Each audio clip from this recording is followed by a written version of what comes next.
Hilliard. I got so much more.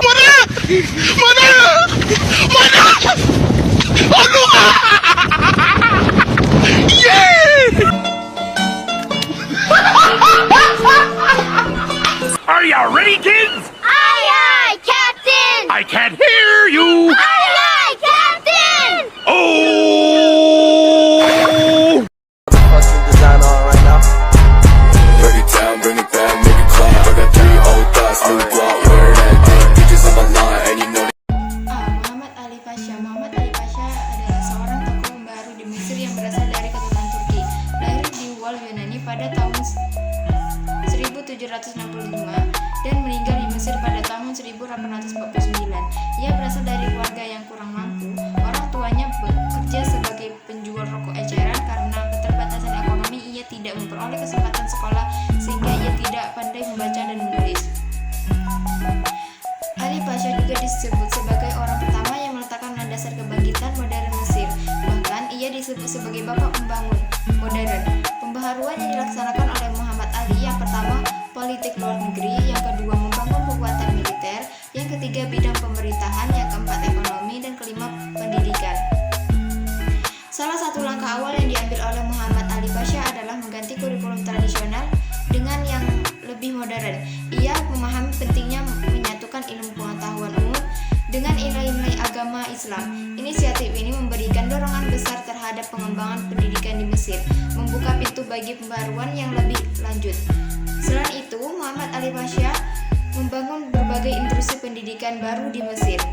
Sekolah-sekolah modern dan lembaga-lembaga pendidikan tinggi didirikan untuk menyediakan fasilitas pembelajaran yang lebih baik dan menciptakan lingkungan yang kondusif bagi pengembangan ilmu pengetahuan dan agama Islam.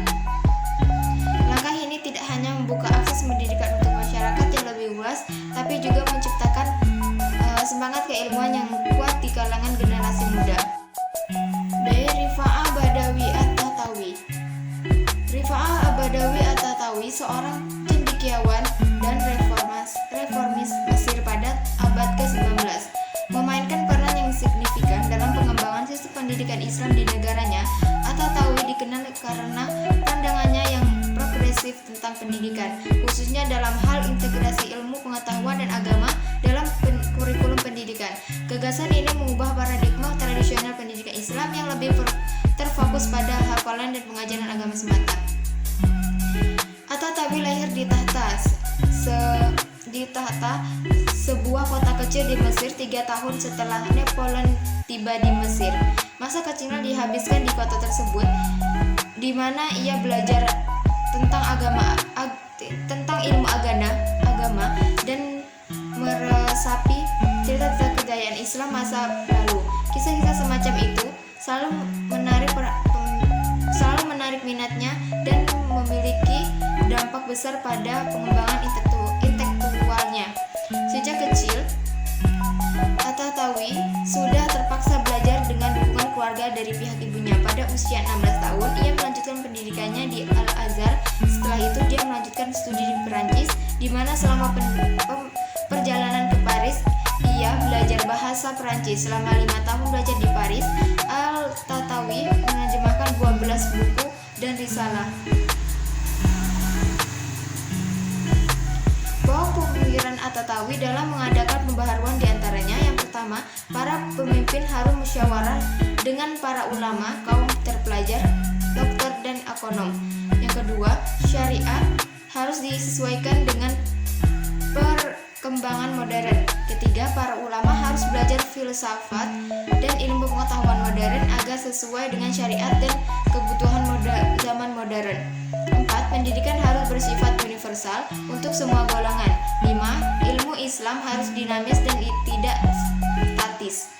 Pandangan progresif At-Tahtawi juga mencakup hal pendidikan bagi perempuan. Ia memperjuangkan akses pendidikan yang setara untuk laki-laki dan perempuan, membuka pintu kesempatan bagi perempuan untuk mendapatkan pendidikan formal, dan membangun fondasi untuk perubahan sosial yang lebih besar. 3. Jamiluddin Al-Afghani. Jamiluddin Al-Afghani, tokoh karismatik dan pemikir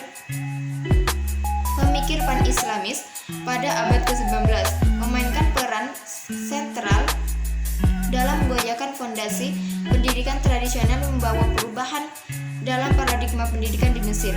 Pemikirannya yang kritis dan visinya untuk menyatukan pendidikan agama dengan ilmu pengetahuan membuatnya menjadi sosok ikonik dalam pembaharuan pendidikan Islam. Jamiluddin Al-Afghani dilahirkan di daerah Asadabadi, Afghanistan pada tahun 1839 Masehi dan meninggal di Istanbul, Turki pada tahun 1897 Masehi. Ia adalah seorang tokoh pemimpin politik serta seorang pembaharu. Al-Afghani adalah salah satu tokoh pembaru yang merumuskan ulang konsep istijah secara terstruktur untuk menghadapi kehidupan modern. Ia mengembangkan bentuk ijtihad yang memberikan solusi terhadap tuntutan modernitas. Pendidikan pembaruan yang ia miliki berlandaskan keyakinan bahwa agama dapat relevan bagi semua bangsa, era, dan konteks. Pemikiran Al-Afghani juga mencakup dorongan untuk menyatukan ilmu pengetahuan dan ajaran agama dalam satu kurikulum yang utuh. Baginya, perbedaan antara keduanya tidak harus saling bertentangan, melainkan dapat membentuk kesatuan yang harmonis. Gagasan ini membuka jalan bagi pendekatan pendidikan yang lebih holistik, di mana siswa tidak hanya memperoleh pengetahuan umum, tetapi juga memahami keterkaitan antara ilmu pengetahuan dan nilai-nilai agama. Pokok pemikiran Jamiluddin Al-Afghani adalah mengadakan pembaruan di antaranya. Yang pertama, umat Islam mundur karena meninggalkan ajaran agamanya, yakni Islam yang sebenarnya. Dua, karena statis, kurang berpegang pada taklid. Tiga, meninggalkan akhlak yang tinggi dan lupa kepada ilmu pengetahuan. Empat, pemerintah harus bersifat musyawarah. Saya wassalamualaikum bro. D. Rashid Ridho. Syekh Rashid Ridho adalah seorang ulama dan mujahid. Lahir di Kolah Montarabli, Syam tahun 1282 Hijriah atau 1865 Masehi. Keturunan langsung dari Sayyidina Husain. Keluarganya terkenal sebagai dai-dai Islam dengan budi pekerti yang mulia. Mereka menjadi suri tauladan dalam ibadah, ilmu, keutamaan, dan menjaga diri dengan kehormatan di hadapan Allah. Rashid Ridho dengan pemahaman pandangan yang menonjol berperan dalam pemikiran Islam yang cemerlang melalui kontribusinya pada majalah Al-Manar. Dengan dedikasi tinggi, ia melanjutkan studinya hingga memperoleh ijazah alamiah, menegaskan komitmennya dalam mengejar ilmu dan mendalamkannya dalam konteks keislaman. Salah satu aspek penting dari pemikiran Rashid Ridho adalah penekanannya pada perlunya membawa relevansi dan kontekstualitas dalam pengajaran agama Islam. Ia menyadari bahwa pendidikan agama yang efektif haruslah mampu berbicara langsung dengan kebutuhan dan konteks sosial masyarakat. Dengan demikian, Rashid Ridho memperkenalkan metode pengajaran yang tidak hanya mengajarkan aspek-aspek teoritis agama Islam, tetapi juga merinci aplikasinya dalam kehidupan sehari-hari. Hal-hal yang dilakukan oleh Rashid Ridho dalam mengadakan pemikiran pembaharuan diantaranya: 1. Untuk mengetahui Islam yang murni harus kembali kepada Al-Quran dan As-Sunnah. 2. Ajaran Islam katanya tidak membawa kepada statis tetapi dinamis. 3. Peradaban Barat tidak bertentangan dengan Islam. Peradaban Barat sekarang berasal dari pandangan Islam zaman klasik. 4. Pembaharuan juga memasuki fikih. 5. Rashid Ridho menyalurkan pembaharuannya melalui majalah yang diterbitkannya yang bernama Al-Manar. Majalah tersebut dibaca oleh mahasiswa yang datang dari berbagai pelosok dunia Islam yang studi di Al-Azhar University. Selesai studi, mereka kembali ke tanah airnya membawa pemikiran pembaharuan yang disampaikan oleh Rashid Ridho, sehingga pemikiran pembaharuan tersebut menjalar ke berbagai penjuru dunia Islam. Ali Mubarak. Ali Mubarak dipandang sebagai peletak dasar dari Laihah Rajab, semacam rencana pendidikan yang terpadu bagi bangsa Mesir yang berdasarkan kerakyatan dengan sasaran pengembangan lembaga pendidikan, penelitian lembaga pendidikan di daerah, dan penelitian administrasi pendidikan yang dipustakakan di kantor pemerintahan daerah. Sebagai hasil dari layar Rajab itu, lembaga-lembaga pendidikan berkembang dengan pesat, baik kualitas maupun kuantitas, tetapi keasliannya tetap terpelihara. Pada perkembangan selanjutnya, mendapat pengakuan yang wajar dari pemerintah mulai tingkat dasar sampai perguruan tinggi. F. Toha Hussein. Toha Hussein seorang pemikir dan pendidik Islam pada awal abad ke-20 di Mesir, memainkan peran krusial dalam menghadirkan pendekatan holistik dalam pendidikan. Gagasan utamanya melibatkan penyatuan pendidikan agama dan umum dalam suatu kerangka kurikulum, menciptakan landasan yang seimbang dan terintegritas untuk perkembangan intelektual siswa. Salah satu kontribusi utama Toha Hussein adalah upaya untuk menjembatani kesenjangan antara pendidikan agama dan umum. Ia mengidentifikasi perlunya menyatukan keduanya agar siswa tidak hanya memiliki pengetahuan agama yang kokoh, tetapi juga keterampilan dalam ilmu pengetahuan umum.